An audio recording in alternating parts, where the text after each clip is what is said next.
So hi, I'm Doreen Tannenbaum, the Strategic Initiatives and Communication Manager for Procurement Services, and welcome to our departmental buyer training session, Source Selection and Price Reasonableness Justification Form.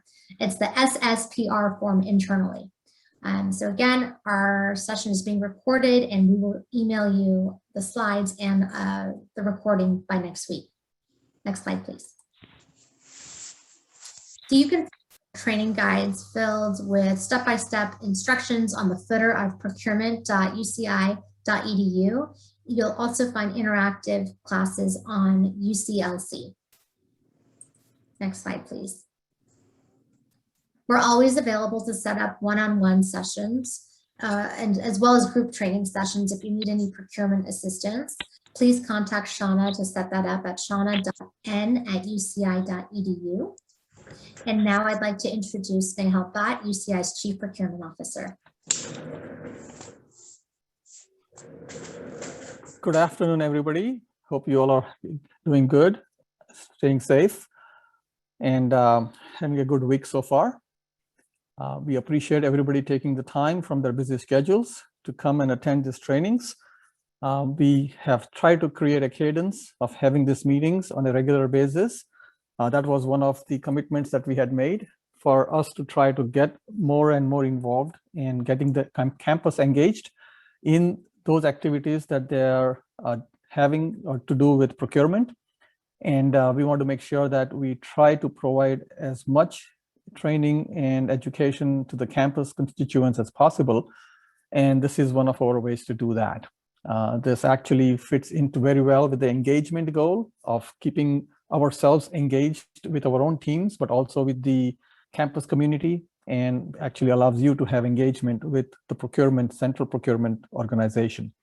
So I hope that you all will continue to take advantage of these offerings that we have and continue to get educated, learn, and at the same time also be able to enhance your know-how of how things are supposed to be done at UCI.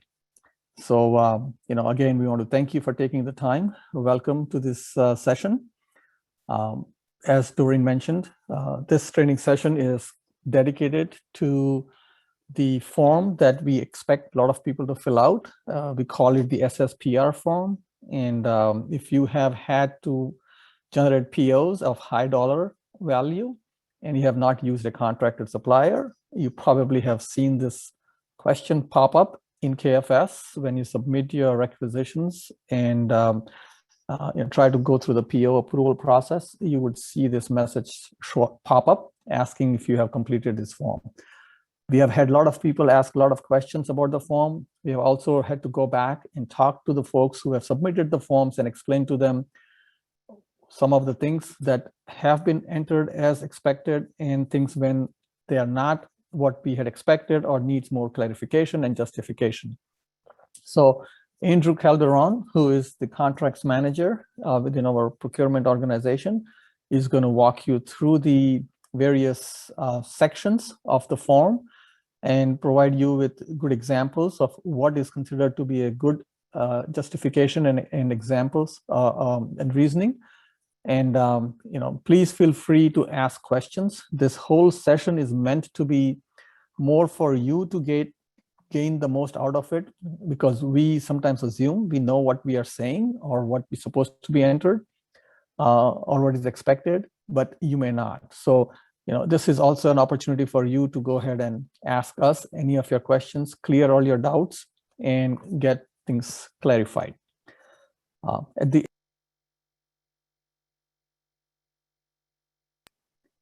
We'll do some key takeaways for you to take back with you, and we will provide links to the resources that you can access for this filling out this form. Having said that, let's go to the next slide. All right, I think I've been doing this at every one of the training sessions. I just want to make sure that I reiterate and let everybody know that we are a public university, and that it's everybody's responsibility to know the rules, regulations, and the laws that we are all expected to follow. One of the key things that you have to recognize is that there is a delegation of authority that's been assigned by the president. Actually, it comes from the regents to the president of University of California. That get delegated to the chancellor, and then the chancellor redelegates those to folks on their individual campuses. So when it comes to procurement in any of the purchasing agreements, the procurement organization actually has the delegation of authority to sign these agreements with the individual suppliers and vendors. So please keep that in mind. We in fact still run into cases where the PIs and faculty end up signing agreements on behalf of the university, and that actually is not a valid agreement or a contract. So let's make sure that you all are aware of where the delegation lies and that we utilize the right delegation for these contracts. I'll go to the next slide.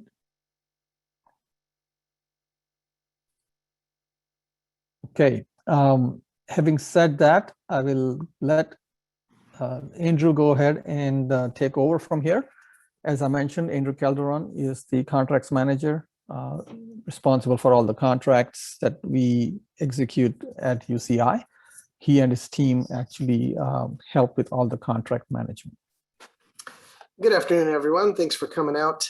As was described, we're hopefully going to do an overview and help you understand some of the nuances of the source selection price reasonableness form, or SSPR form. I think, though, before we tackle the form, it's helpful to understand where it fits within the scheme of purchasing. There is an ideal sequence for how you go about selecting a supplier. And the best method, or at least the ideal method, would be that you look for an existing UCOP or UCI contracted supplier that was selected by a competitive bid or a UCI by catalog.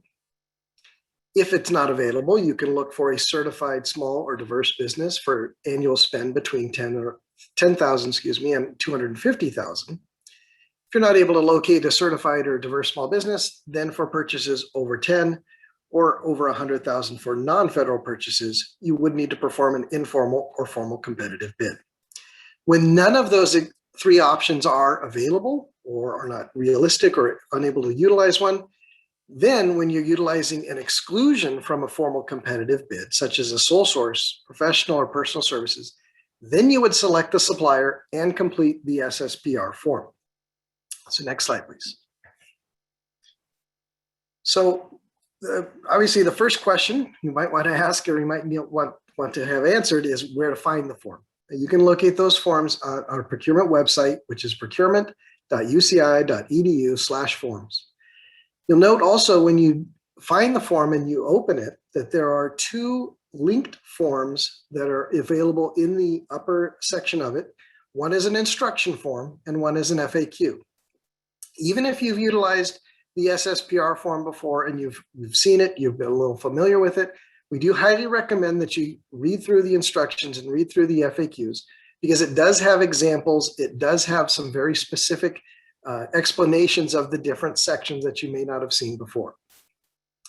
We do also recommend that you utilize the form directly from the procurement website so that you avoid mistakenly using an outdated form that might have been saved on a hard drive or on a local server.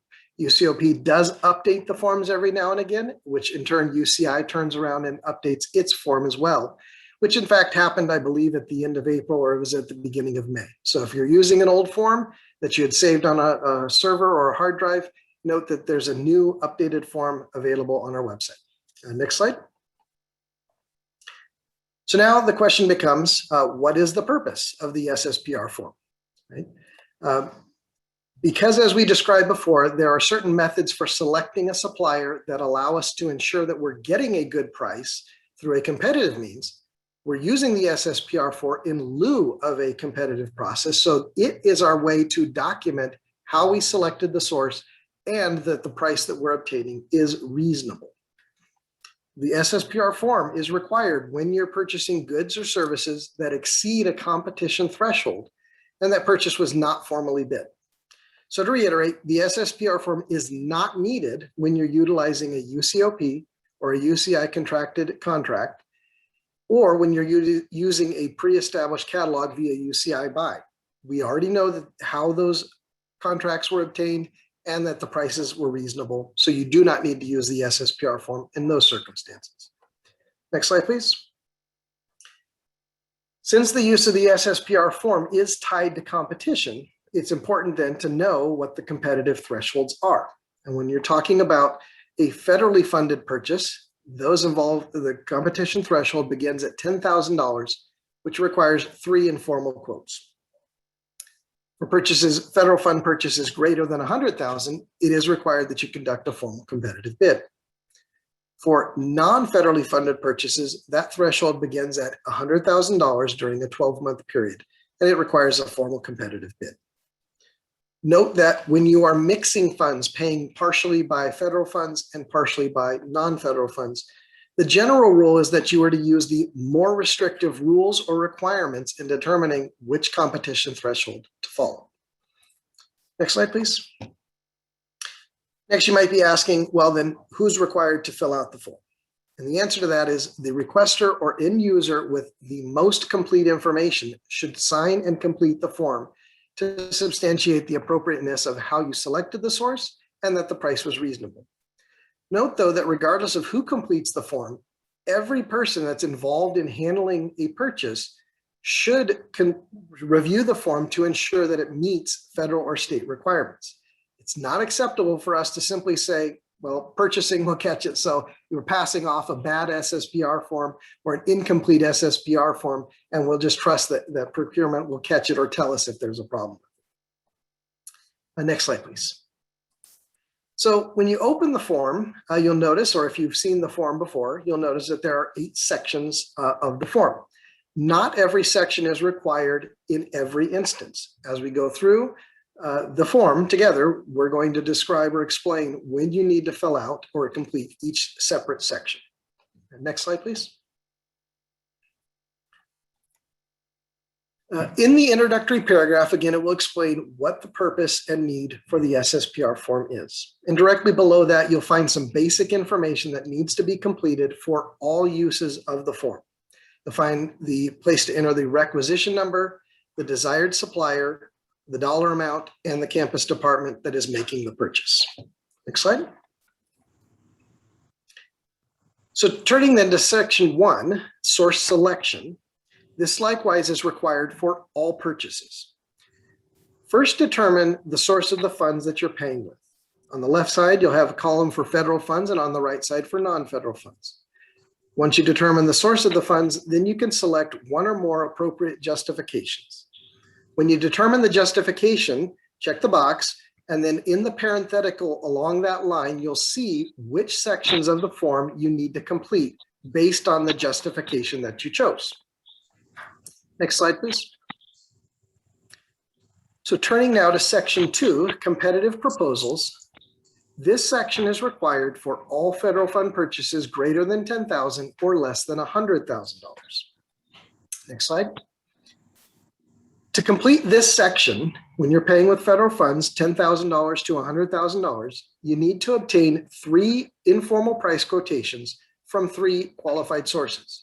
You cannot obtain 3 quotes from the same supplier. They need to be 3 distinct sources. So you'll enter the supplier's name and the price from each of the 3 quotes on the lines provided. Likewise, you'll attach copies of those quotes to the SSPR form when you submit it. Now, if you select the lowest price supplier, you do not need to provide further explanation. However, if you selected a supplier other than the lowest price, then you need to provide a description or an explanation in the justification box that's provided. Turning, next slide, please. So turning now to section 3, which is price reasonableness, you're going to need to complete this section if you selected a sole source, certified small business over 100,000 and less than 250, or the professional personal services justification in section 1.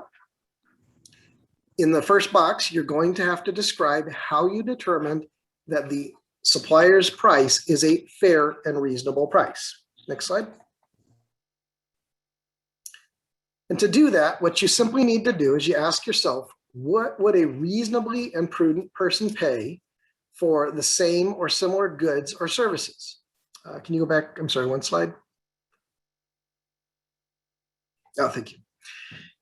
The explanation that you need to provide needs to be factual and not conclusory. You need to provide details, and those details need to be backed up by the documentation that you've obtained to arrive at the determination. Now, there's several ways for you to determine what is a fair and reasonable price. And one of those ways is through a competition. You can obtain multiple quotes and simply compare them. Excuse me. You can also compare with pricing that's existing UCOP contracts, a state contract, or a GSA contract. And if the pricing is similar, or if the products or services are similar, that gives you an opportunity to compare. You can also look at price history that you may have with a similar vendor or with the same vendor, and for similar items. And if you do so, you should include the prior PO number and the dollar amount of that purchase. You can also compare current or recent prices from other vendors, or you can also refer to market research, catalog, or established price lists. However, note that those price lists or catalogs must be sales that are available to the general public. When you make your selection, you are not required to make the selection based on the lowest price supplier. You can select one that offers the greatest value to the university. And if you do that, then you simply need to explain and describe what the additional value is that one vendor provides or one supplier provides over the others that might have been less expensive. Note that while it is good to negotiate discounts from suppliers, obtaining a discount by itself is not justification or establishment of price reasonableness, because a vendor whose prices are already high or higher than market value may offer a discount as a way of enticing people to believe that the price is better than it is. So again, work on discounts, negotiate discounts, but that alone does not justify price reasonableness. Next slide, please. All right, so now turning to section 4, which is the sole source justification section. You need to complete this section if you selected sole source in section 1. Again, you need to determine first the fund source. Could be federal, could be non-federal, or it could be both. But note that there are more options for federal funds than there are for non-federal funds. In the box provided, it'll give you an opportunity to describe and detail the circumstances which justify providing or giving the purchase to one supplier, and that supplier is the only one capable of providing the goods or services. Next slide. This sole sourcing is something that trips up a lot of people, and the reason being is that there are some justifications for sole sourcing, and there are some things that are just simply not a justification. First, we need to start with the definition, and that is a sole source purchase is one that can only be made from a supplier, from one supplier, or source, that is capable of delivering the required goods or services. That means that there is literally no one else who is capable of providing the goods or services. Sole sourcing is not appropriate when multiple providers or suppliers exist, but we're simply unwilling to consider anyone other than perhaps someone we're already familiar with, a supplier that you've used in the past, or a brand name preference, or a national brand as compared to, say, a local brand or generic brand. Additionally, we cannot have pre-service consultations or discussions with a supplier that would give them unique information and put them in a better position to understand UCI's needs, and thereby justify saying that they have a better understanding than other suppliers. Additionally, it would be illegal to give a consulting contract to someone, then turn around and award the providing contract to that same consultant. That's unfortunately called a follow-on contract, and it's illegal under state and federal law. Again, that's where we hire a consultant to provide recommendations, and then we hire that consultant to implement or provide the goods or services from that recommendation. Lastly, we cannot sole source simply because we did not allow for sufficient time to conduct a formal competitive bid process. Sole sourcing can only be used when we've conducted a thorough search for competitors, but either none were found or none were capable of meeting the critical specifications or delivery times. The next slide, please. One more. Thank you. Now, again, in this section for sole sourcing, you'll have several justifications that you can select. and each of them has a different meaning or different distinct requirements that you must meet. Under the one-of-a-kind justification, the equipment or the information technology service must possess specific features that are essential for completion of the project, and it's only available from one source. Now, those technical specifications need to be documented. We simply cannot, though, turn to a vendor or a supplier's catalog book to determine what those specifications are. We need to determine them independently. If a change of brands or manufacturers would compromise project continuity or integrity, then it might be justified to select one specific brand or one specific supplier. At times, you may also find that there is a proprietary item that is needed to be, and it's only compatible with existing equipment or systems. And that proprietary item is only available from the original manufacturer or select distributors. In that circumstance, again, it would be justified for a one-of-a-kind sole source justification. Turning to the emergency justification, an emergency requires that it be a public emergency that threatens life or damage to property. Note that it cannot be a private emergency, nor can poor time management or planning justify us selecting the emergency option. Again, these are all federal fund purchases, and so when we're dealing with an awarding agency that approves, specifically and expressly approves, use of only one manufacturer as part of the award, we can utilize the awarding agency justification for sole source. When that occurs, you must attach the awarding agency's written approval to the requisition. It could be an email or it could be an official letter. Simply upload that to the requisition with the sole source justification. Note, though, that simply including a line item or a description of a specific manufacturer or supplier in your proposal that you submitted to the awarding agency, that alone is not agency approval. It must be express approval given by the agency. We can't bake sole sourcing into the cake simply by writing it into our proposals to begin with. The last sole source justification would be a situation where we undertook a competitive an effort to find competition, and we simply were unable to. So the no competition justification first requires that we conduct a search, and then after a thorough and reasonable search, we need to document our efforts and our inability to find an alternate supplier. Next slide, please. Now you'll see that under non-federal purchases for sole source justifications, there are fewer, however, they are also very similar in nature. For a one-of-a-kind non-federal fund justification, you must document that the good possesses specific features essential to the completion of the task, and it is only available from one source in the world. This often comes up with certain maintenance, repair, warranty services that are only offered by the original equipment manufacturer.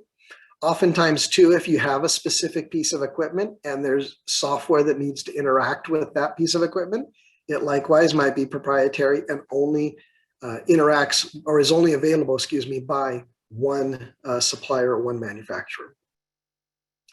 Under the match existing justification, again, when we're purchasing new equipment or new software that needs to interface, connect, or match existing equipment or systems, and it is only available from one source or one option, then we may be able to justify a match existing justification. However, the matching needs to be more than mere aesthetics.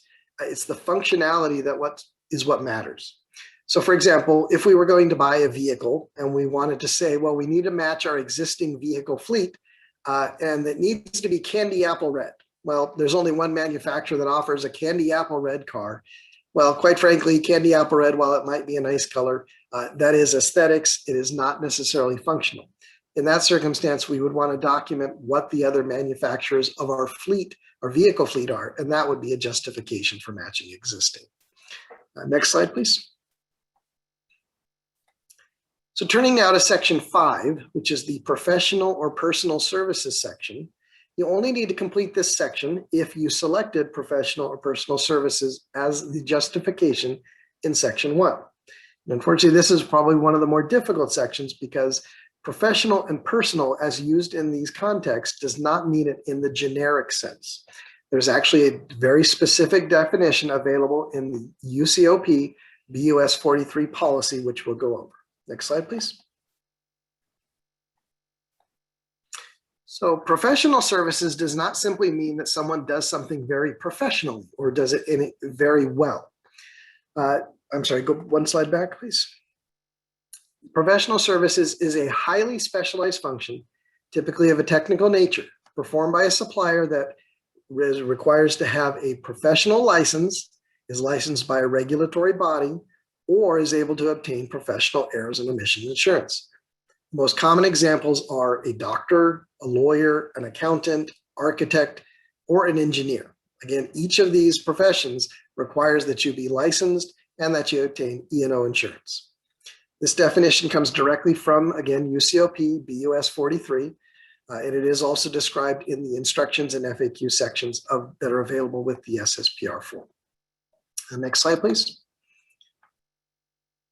Personal services is likewise very specific. However, it varies because it's not necessarily tied to licensure.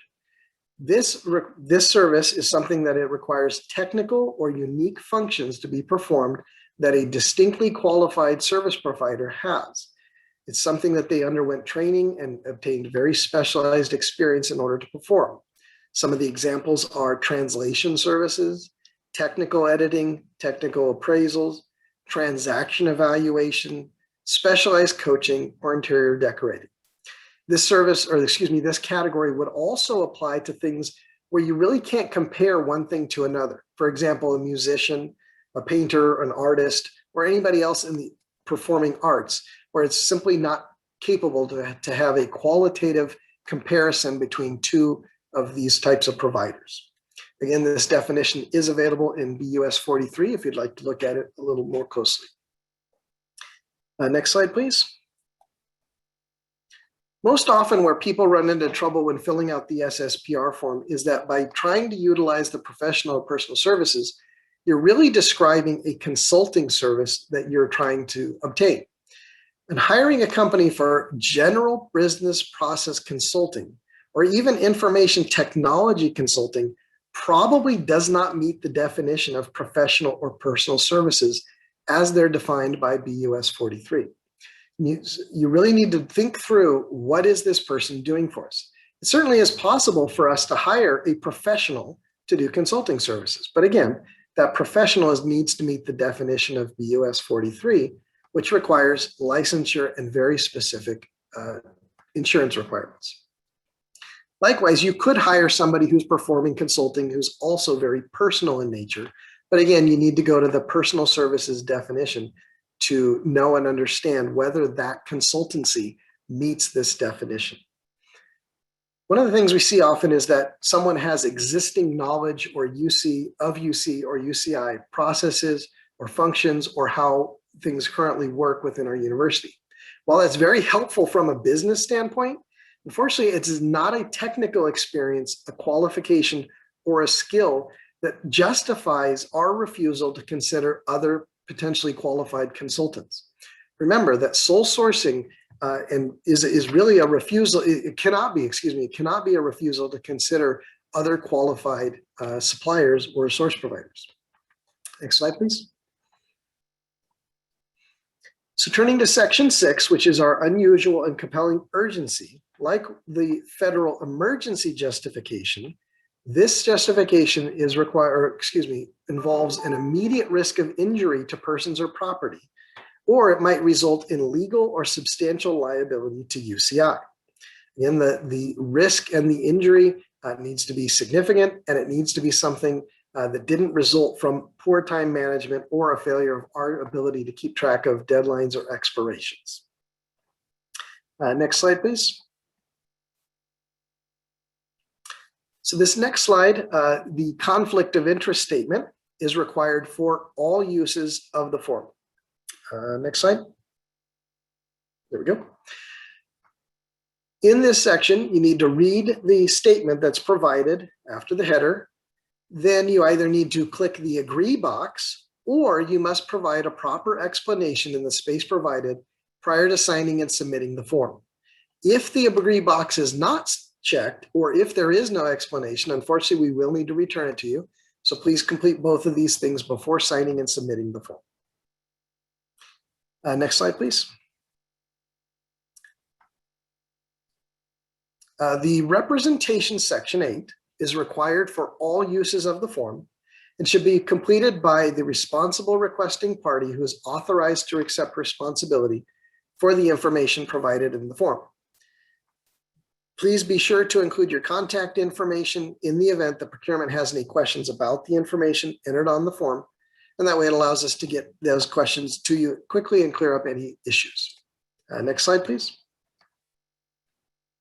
So thank you again for participating today. We're hoping some of the key takeaways that you received are that, one, as an employee of a public university, we are all responsible, regardless of our role within the procurement process, to comply with all laws, rules, executive orders, and policies regarding purchases.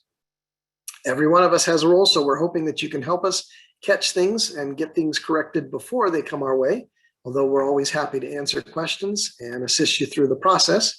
And so to that end, we are available for any questions that you may have. Unusual circumstances, or maybe you're encountering something new and are not sure how that interacts or involves something you've not dealt with previously, including we can also help you find suppliers, certified small business suppliers, for example. You can email us at procurement@uci.edu or at contracts@uci.edu. Thank you very much. I'll turn it back over to either Snehal or Doreen, whoever wants to take the mic.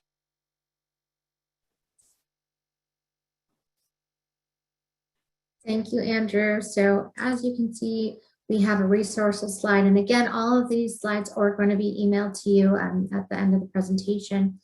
So if you have any questions, go ahead and email us. The form is available on our website at procurement.uci.edu/forms.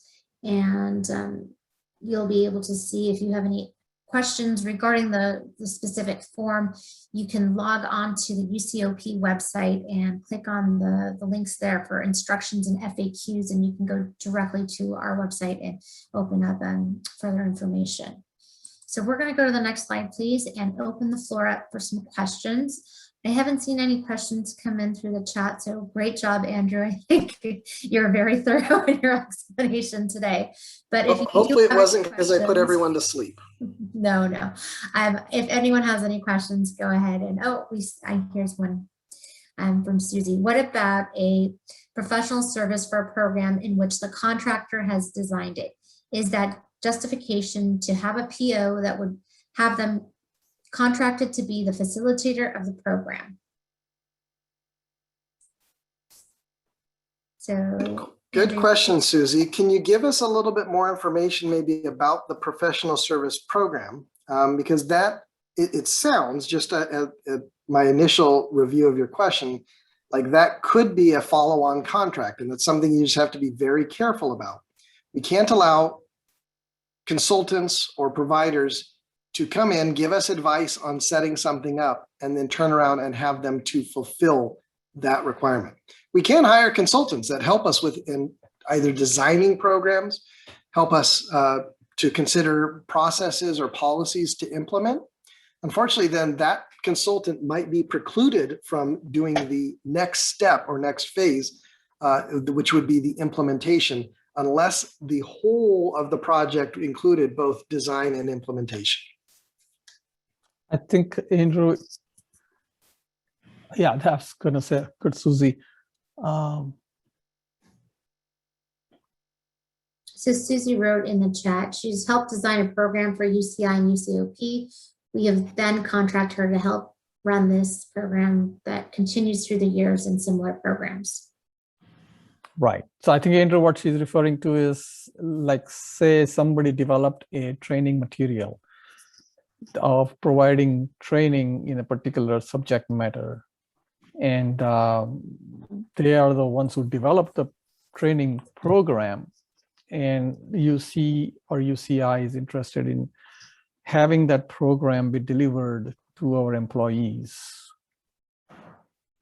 That technically becomes like they are the sole proprietors of that training program. And so only they can provide that training, and we are interested in utilizing that training that individual or that company developed, and have our employees go through that training program. Susie, am I accurate in representing what you're asking? She said yes, that's correct. Yeah, I think you're right now. In that circumstance, because they were not designing and creating something for us, they maintained the proprietary rights over it. In that circumstance, we would have to go to them in order to purchase the training that they had developed. So good, very good question. Right. So, but in that case, you do need to fill out the form and explain why they are uniquely positioned to provide this training, and there's nobody else who can provide the training that they have developed, which is unique. I mean, it has to be unique. It can be, an off-the-shelf training program that could be available from somewhere else, because then the bigger question would come is, why is it that we want to utilize this particular company and their training program? What's unique about their training that's not available from somebody else that we could not competitively bid and get solicitation from multiple suppliers? To clarify, what I'm really trying to say is this person helped design a program for UCI, and it's used through UCOP. And then what's happening is the program is being taken to different campuses in UCOP. And when we have the training for staff and students come, that person helps facilitate it. So the question is, can they have a contract to be the facilitator? She doesn't own the program. It's a campus program that she helped design.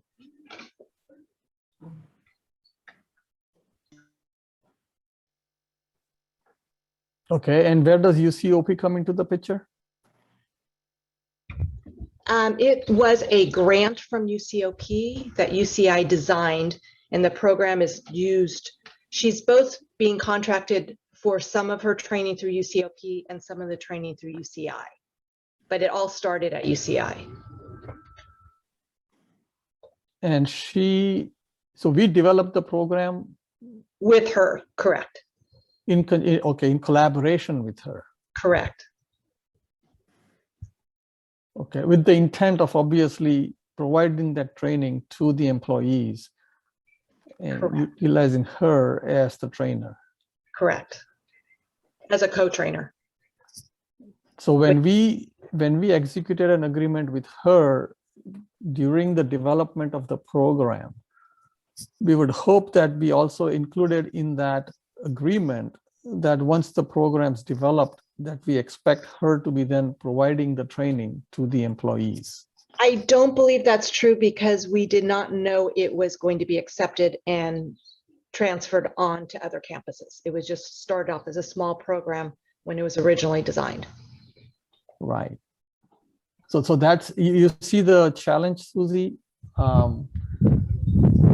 Ideally, we need to think ahead and say, okay, if we're going to have her help develop the program, is it possible that we may ask her to also then provide facilitation services and the training services for the program, and ideally incorporate that in the original agreement that we signed with her, that there's a potential that this individual may also provide facilitation and training services.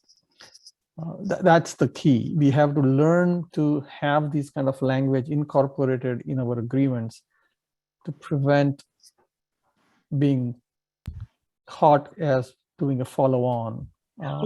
Right, but so she was in the original program, but it was a tiny program then that got accepted and moved on. It started a couple years ago. So Right. That was my question, is if the original one was, but now there's new contracts for when this gets expanded. So can we use the Right. justification of the original contract?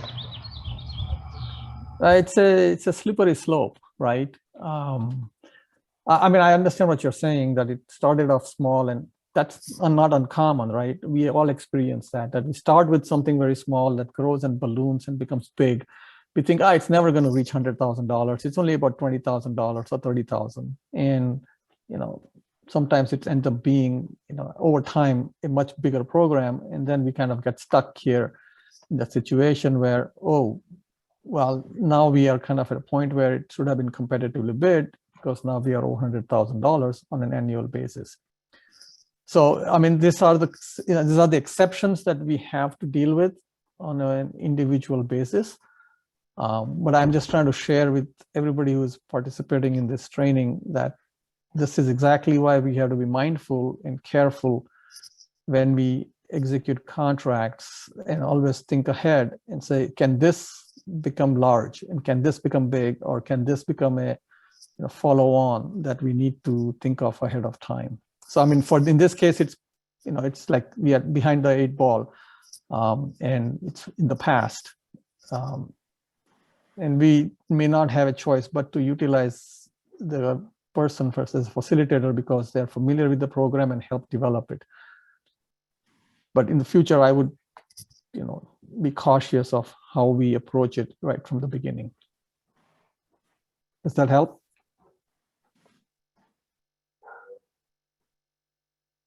It does. Thank you. Great. I had a couple of direct messages, and please, people, if you can put them in the chat so everyone can see your questions, that'd be really helpful. One of the questions was, how do we search for small business? And then how do you open a competitive bid? So Sean, I'm going to let you answer for searching for the small business. Sure. If it is a California-based company, then we have the Cal eProcure website to go ahead and do a search through for any entity that's out of California. And there is the website information on our procurement website. And also, right now we are working on a single sign-on for everyone to be able to use our Supplier.io Explorer tool. And basically that covers not only the state of California, but every other state certification agency and federal agency certifications as well. So right now, while we're waiting for the single sign-on, if you email smallbusiness@uci.edu, we can go ahead and help you with that search. And what we'll do is we'll send you a copy of the search for your backup. And just remember, when doing that, you always want to upload the search results into your requisition when doing an appeal. Thank you. And a screenshot of your search results will be sufficient as well if you can upload that into the requisition. So the second question, how to open competitive bids.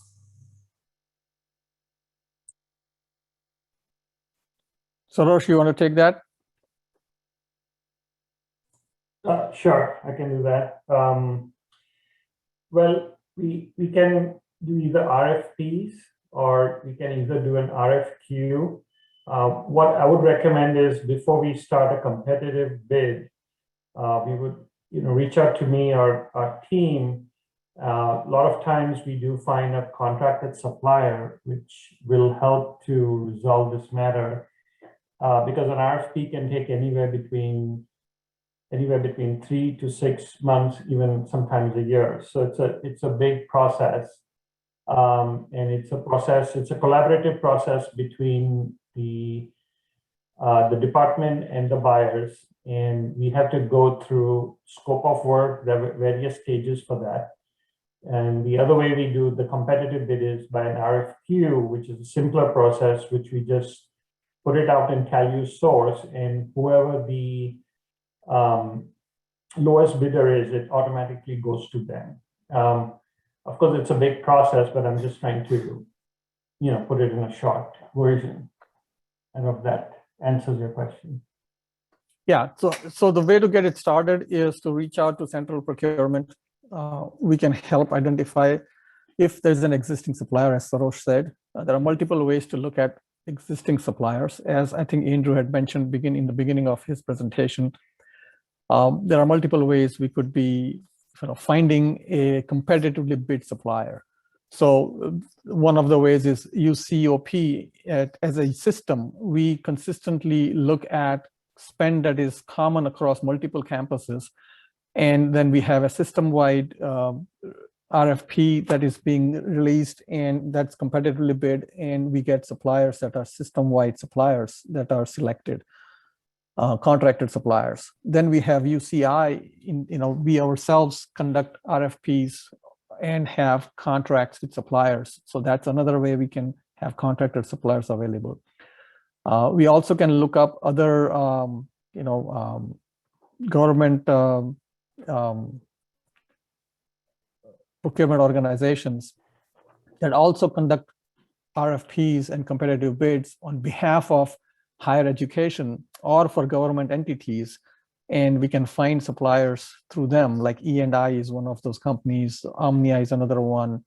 There are quite a few, NAPSPO, and so there are multiple of these GSOs that can actually have already performed the competitive bid, and we can find a supplier through them. Then we don't have to go through the lengthy competitive bidding process. The term that Andrew had in his presentation, GSA, actually stands for General Services Administration, which is actually a federal government program where they have competitive bid suppliers, and we can select one from there as well. So there are multiple ways to look at suppliers that may be available without having to ourselves go through a competitive bid process. But in not having that available, a supplier available from any of these sources, our team will be more than happy to work with you to establish and run the RFP process to help get to where you need to go. So that's the approach you need to take. Thank you, Snehal. We have about 3 more questions I'm going to try to get through really quickly. Suzanne had asked if departmental training is required for the contractor to fulfill duties let me reread that. If departmental training is required for contractor to fulfill duties considered personal service. Suzanne, can you clarify who we'd be contracting with for the service and who is it being provided to? It would be actually our department would be training this person to do the position, no matter who they are, whether they're in California or in the domestic or international. So they'd have to know like our process of how we do a specific recruitment or how we get students to come to UCI, stuff like that. So it's more, we're training that person with how UCI does things. So I'm just wondering, is that considered like personal, like a personal contractor or a personal service? Well, if we're providing the service to the potential recruiters, we wouldn't have a purchase order for us providing the service. I'm not sure. Well, they would have to be, they would have to be trained. Like it would be like they'd have to come in and get trained by, our department. So would then, I'm sorry, so there's the question then, somebody who's already undergone the training and you want to consider only candidates who've undergone your training versus candidates who have not? Or? I think it'd be more like if someone was a contractor and then we wanted to rehire them. It's difficult to train another person. I see. Yeah. I know it's a little sticky wicket, so I get it. And it's also international, so.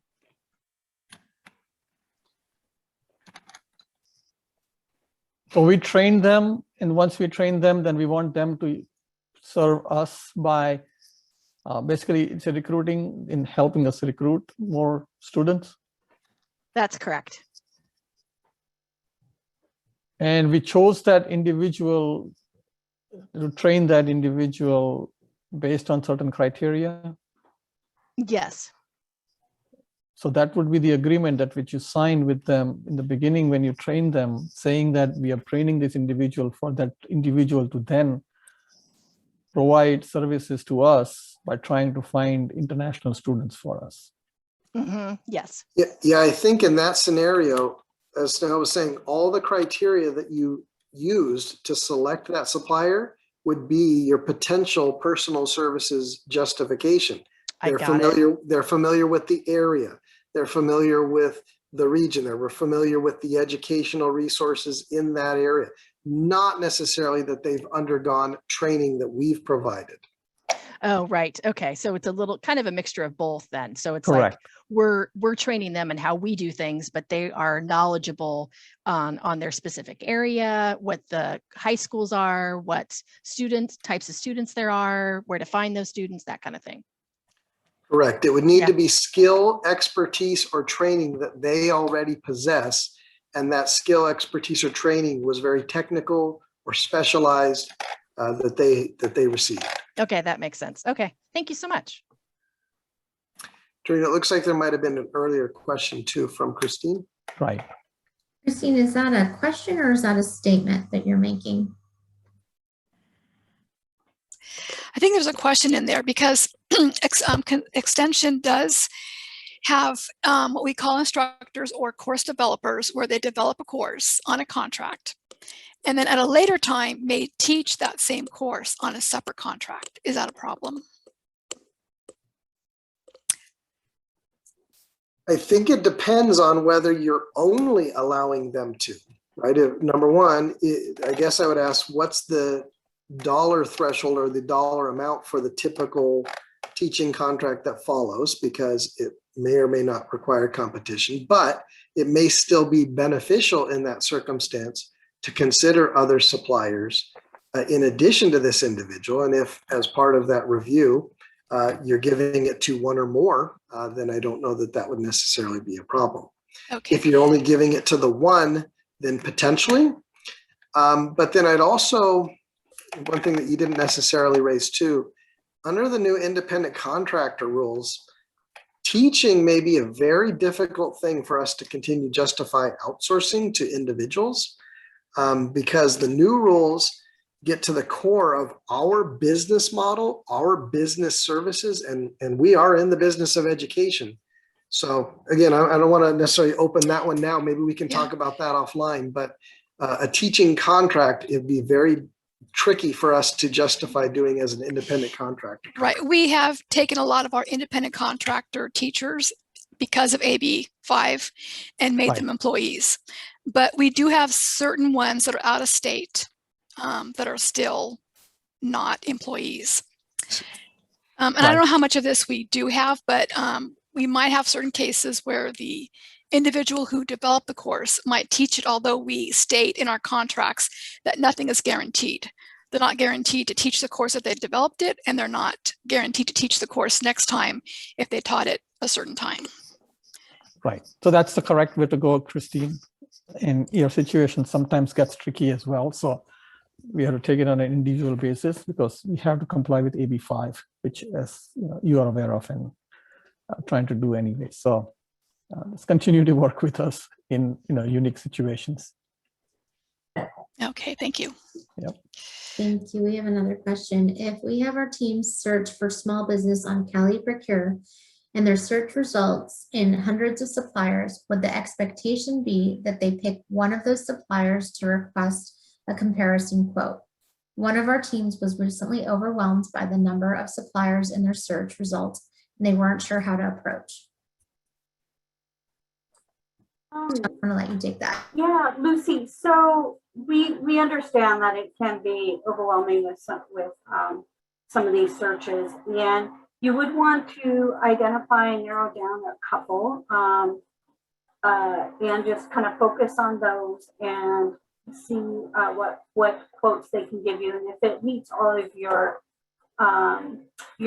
requirements that whatever you're working on is meeting. So yeah, it will be a little cumbersome in the beginning with these searches as we get deeper into this policy, because this is new to all of us, and we are eventually, hopefully, down the road going to have a nice list for everyone to refer to in many different areas, covering many different types of services and goods. So hopefully down the road that we'll get there, but your good effort will help us get there as well. So we can work together.